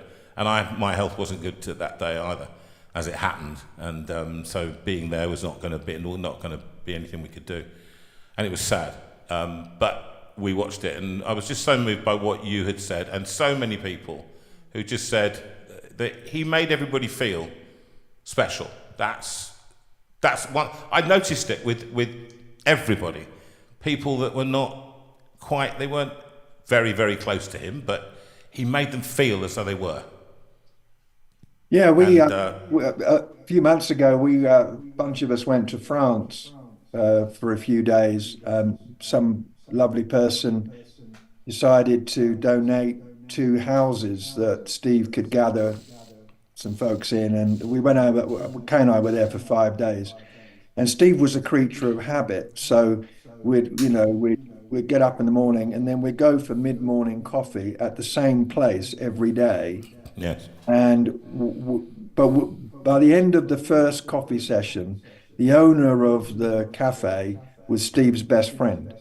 He knew his name, he knew about his history, and we had to go back because that's Steve's new friend. And, I'm kind of giving shorthand here, but I watched him in curry houses. I mean, there's a lot of mention of curry in that funeral. Curry. He ate curry till the cows got. I mean, Loved the I curry. would say that the prevailing themes of that service were Jesus and curry, probably in that order. But I've seen him in so many different situations, and it would always be, "What's your name?" And, "Oh, how long have you worked here for?" And he wasn't playing work in the room. He was doing it. Yeah. It was just a genuine deal. I think one of the greatest things that can be said of any of us is that we are great friends. We're good at friendship, and man, he modeled. Well, he did, and the people on this community loved Jeff. He came on here so often during the darkest times. He would come on and make people laugh, make people feel. And that's something that he and I shared. We talked about this in private. He said, what we both do is we make people laugh, we make people feel. There's something about that. And I was drawn to him, and this community was extraordinarily generous. When they hit the first thing, they just gave. They just emptied their purses and said, have some money. Because that's what they do. And he encouraged that sense of openness and generosity. Definitely for me. A great loss. Not quite apart from the fact that at one point he managed to humiliate my wife in a trick, which was absolutely beautiful. I think it's the greatest line I heard him get, which was, Sue, empty your mind. Oh, that didn't take long. And so there was, the prepared ad-libs were just fabulous. And I love what he did. Anyway, we miss him. Jeff, time always runs out quickly, but you talked about wanting to mention, and your website is up there on the screen all the time for people to go and look at your stuff. So many books. You've written over the years, so many helpful things. I saw a little post from Helen Coleman, and she'd put up that in 2016, Jen Coleman, her daughter or whatever, I don't know who it was, son, I can't remember, but had been reading your book, which came out in 2016. You were doing a tour with it not Riding Lights? What's the other? Searchlight. Yeah, I remember. And you were reading one of your books, holding up one of your books there. So what was the book? What would have been the book at that time? No idea. Could have been anything.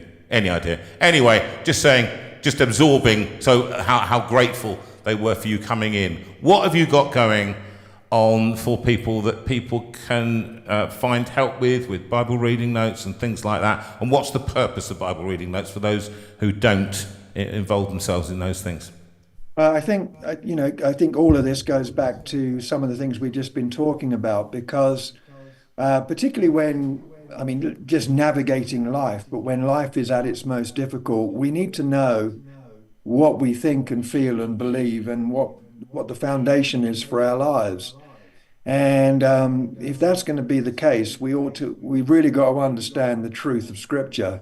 And without bleating on here, I am increasingly concerned about kind of biblical illiteracy among Christians who kind of know what they believe because that's what the chap or the lady at the front has told them on Sunday morning. But when everything goes wrong, to not have wrestled not only with our favorite bits of the Bible, which some of which we've got on our refrigerators, but the lesser known, and Leviticus is not my favorite, let's put it like that. So anyway, about 20 something years ago, I started writing daily Bible reading notes for CWR, who produced Every Day with Jesus. And CWR was Crusade for World Revival. That was under right.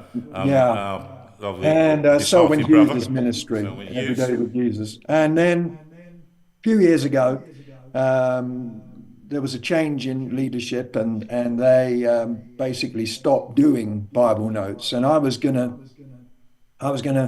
hang up my daily Bible note writing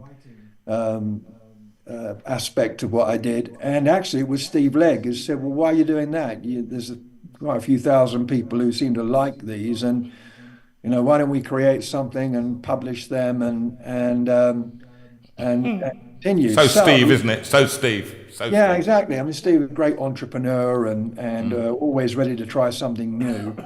And so 3 or 4 years ago, started these. They're in Christian bookstores, and you can get them by subscription as well. Getting them by subscription is a good way of doing it because they're just delivered to your door. But I also love to support our Christian bookstores, because life's not, nobody owns a Christian bookstore because they want to get rich. It's just not the way it is. And so, anyway, that's what's happening. We've just had a big upsurge in Australia of folks who are using the notes now. Every Day with Jesus as a printed product has finished now, and they're not. But you get online stuff. So anyway,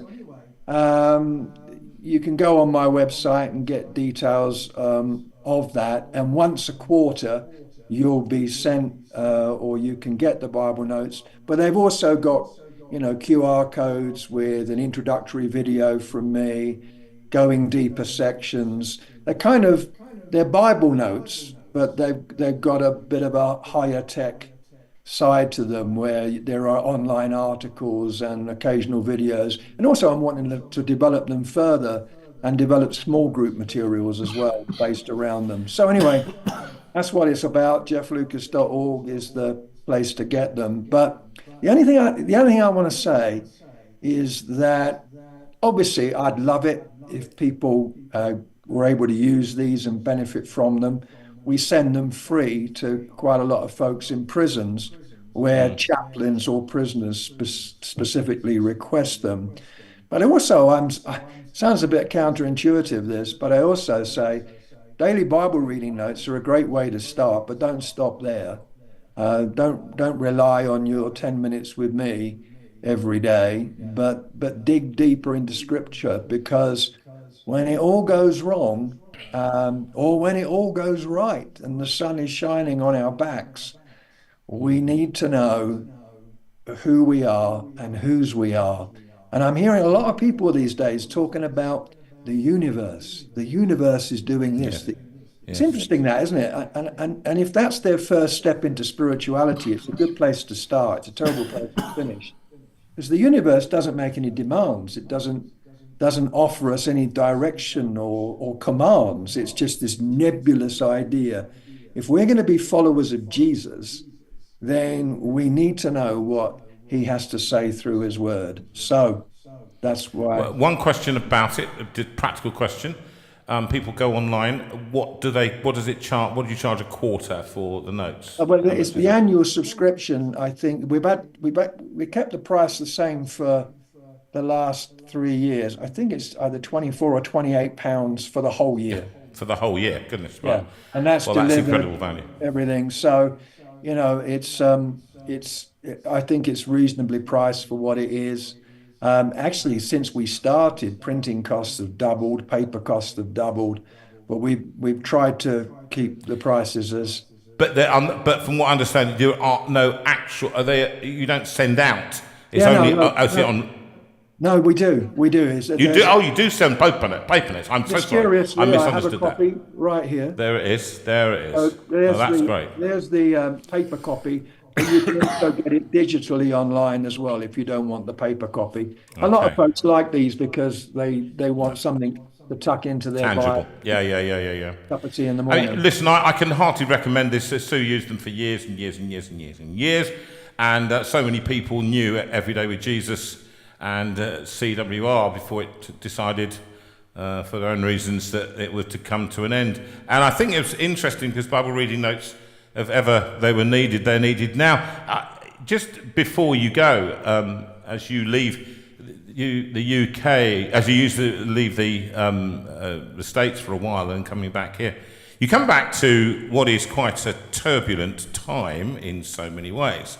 And it's turbulent because we've just had, as you know, the resignation of the ABC, the Archbishop of Canterbury, over allegations, loads of allegations and ineptitudes and all the rest of it. Somebody phoned me, who will remain nameless. He said the day after he resigned, and he said, well, that's done it then, hasn't it? And he's working in a small parish, in a place, a difficult parish, in a difficult place, getting people in, and people's reaching out to communities. And the general impression and perception is everything. Perception is once the church is not a safe place to go to. You won't be safe at church, whatever they say, whatever they try and repair the damage. And that the head of the Church of England doesn't seem to have had the integrity, who knows what the actual facts are. Where do you see the place of the church now, in the UK particularly, but nationally, with this kind of level of disgrace and ineptitude and all of that, before you go? Well, I mean, I feel sad, and I feel sad, and I feel sad. I feel sad for the victims. Obviously, that's the first place that we must go to, that where people have not felt they've been heard or had a voice crying out in their pain of abuse. It's just awful. I feel sad for the previous, for Justin Welby. That doesn't in any way mean that I'm marginalizing lack of responsibility that apparently he had.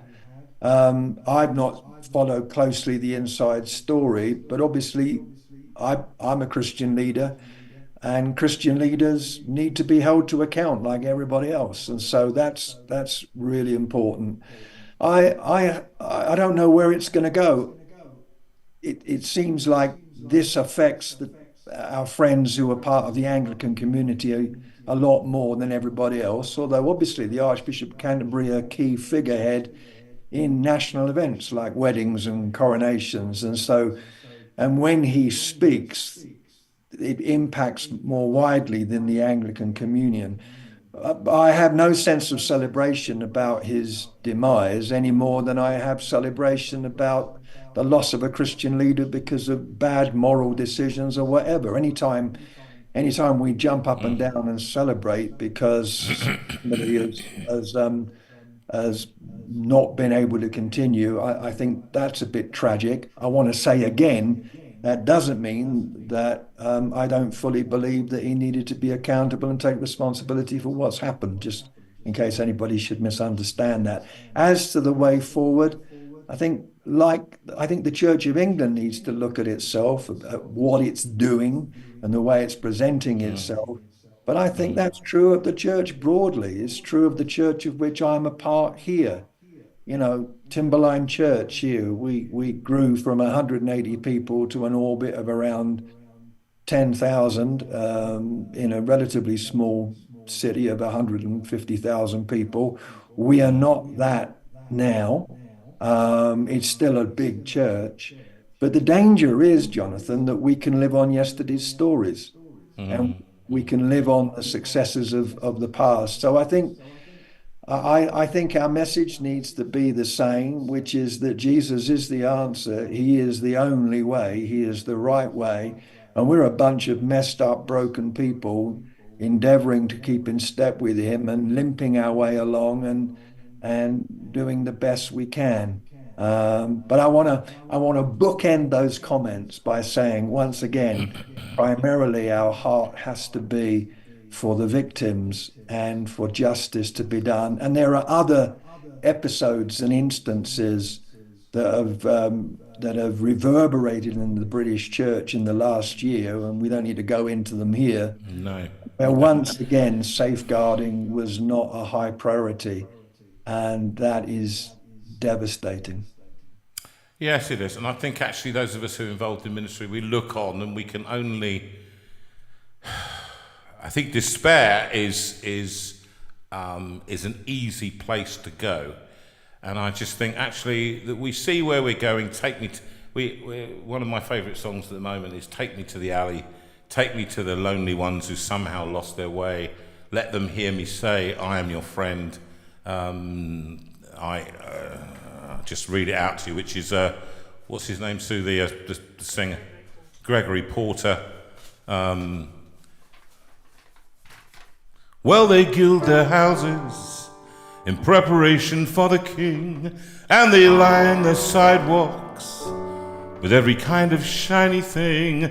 They will be surprised when they hear him say, take me to the alley,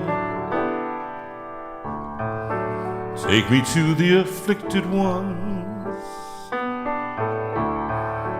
take me to the lonely ones that somehow lost their way. Let them hear me say, I am your friend. Come to my table, rest here in my garden. You will have a pardon.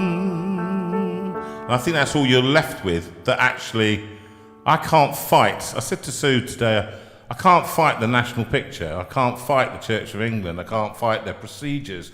Their not lack of procedures, their lack of aptitude in dealing with these things. We're left with people saying, well, what about this then? Look at you and all that. And we walk into a church and we say, I'll tell you what, Jesus wants you. He wants to visit you, and he wants you to say, I'm your friend. Come into my garden. Come and sit down. Eat with me. And I will give you a pardon.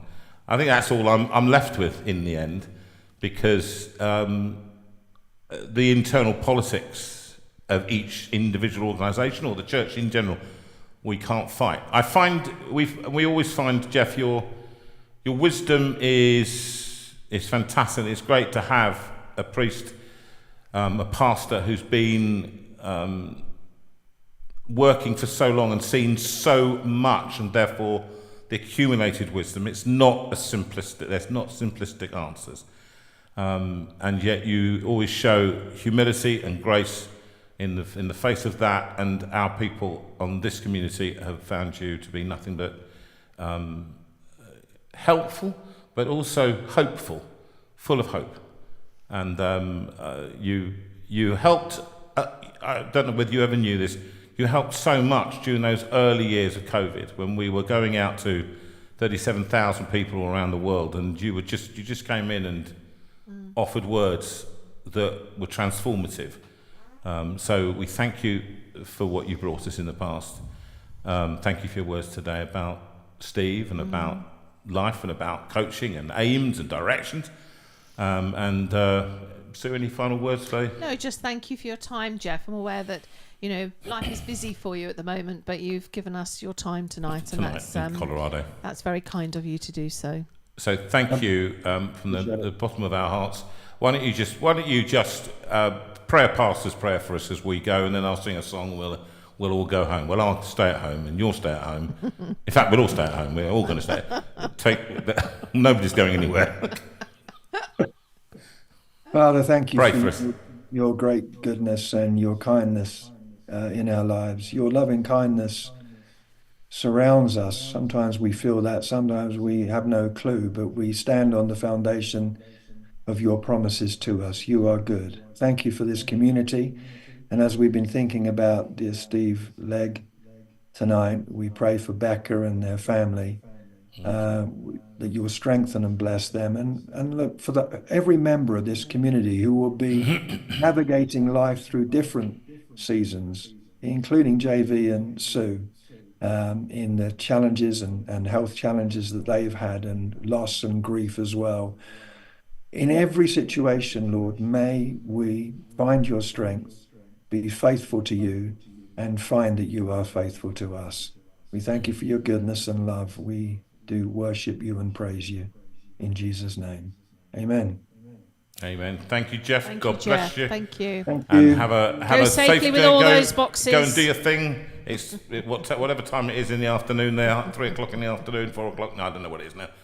3 o'clock. Lost count. God bless you. Go and bless. pack, and don't throw away anything you want to keep. Okay. See ya. Bye-bye. Bye. See ya. Bye. And why don't we just sing? I want Jesus to walk with me. Can you bring that forward? She'll find that for you. I hope you all enjoyed that lovely visit with Jeff, as usual.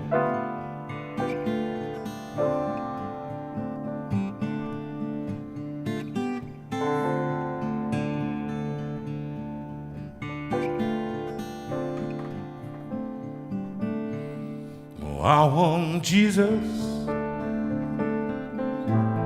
to walk with me. I want Jesus to walk with me all along my pilgrim journey. I want Jesus to walk with me.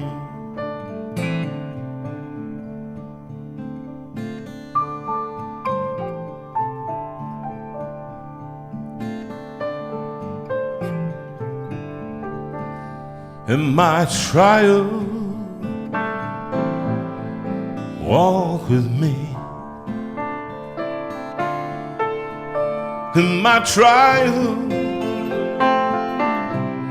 walk with me. Oh, when the shades are falling, I want Jesus to walk with me.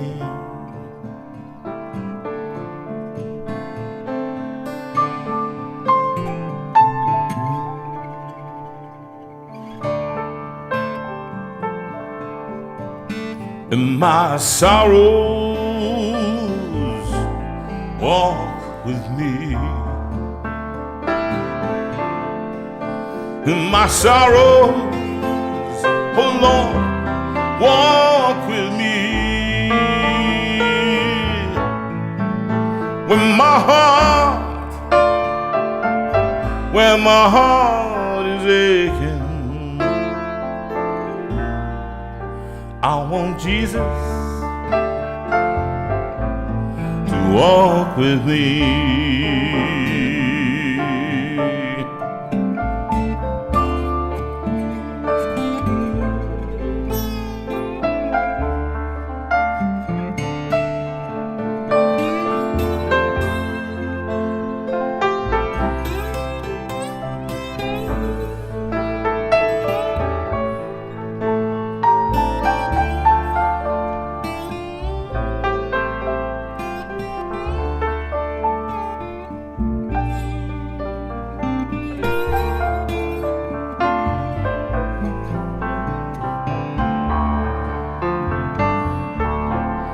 Oh, in my joys, oh Lord, walk with me.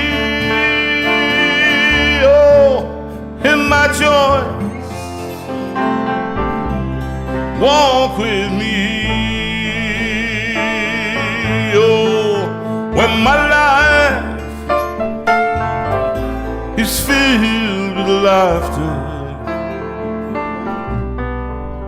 I want Jesus to walk with me.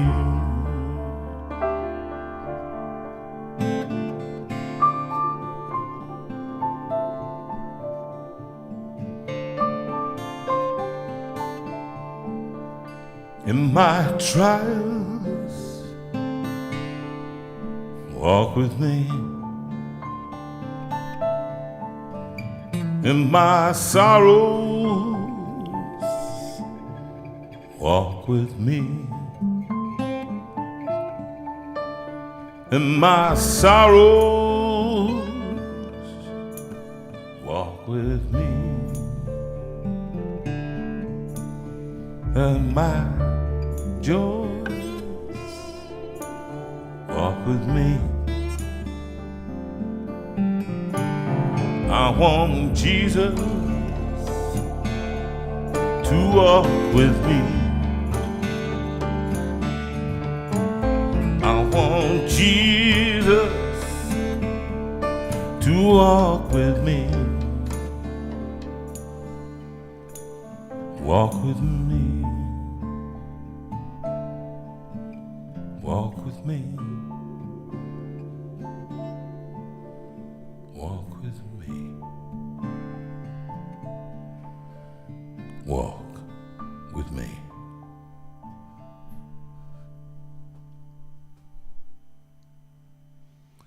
And I feel like finishing it there tonight. Yes, I think so too. And that's what I'm going to do. It's 10 Yeah. o'clock. We've had a long week. We've got a longer week ahead. We look forward to seeing those of you on Wednesday at 9:30 in the morning. Those of you who will be staying there, of course, will be arriving there with lots of expectation. And We look forward to and seeing we'll you look forward to all. seeing you all. And those of you we won't be seeing for a few weeks will be off doing concerts around the country. And we wish you all the best. But listen, remember the 8th of December. This is not to be missed. We're going to be putting loads of notices around everywhere. This is going to be one of the great little occasions and beautifully filmed with the help of David Hicks, Sue, and myself, and formed and created by the expertise of Rachel. So you're going to love watching it, listening to the story again, and then hearing that story of redemption and renewal, forgiveness, and a change of life from Charles Dickens. We wish you all the best, and Thank you, people, for joining thank you for joining us. us. And if there's anything you want to ask us, please write to us as of now. And we wish you all the best, as we say. Call peaceful in gentleness the violence of these days. Give freely, show tenderness in all your ways. God hold you, enfold you, and keep you wrapped around his heart. May you be known by love. And thank you, Rachel, for all the work you've Rachel. done tonight and all this Absolutely. week. Thank you for your patience, and God thank bless you, you. Jeff, for joining us. Thank you, Jeff. Thank you, Jonathan, for keeping going. That we are. Well, I'll go and cough my guts up now, and who knows what Have I'll a good do. week, people. See God you bless you. soon. Love Bye-bye you. now. Bye. Bye.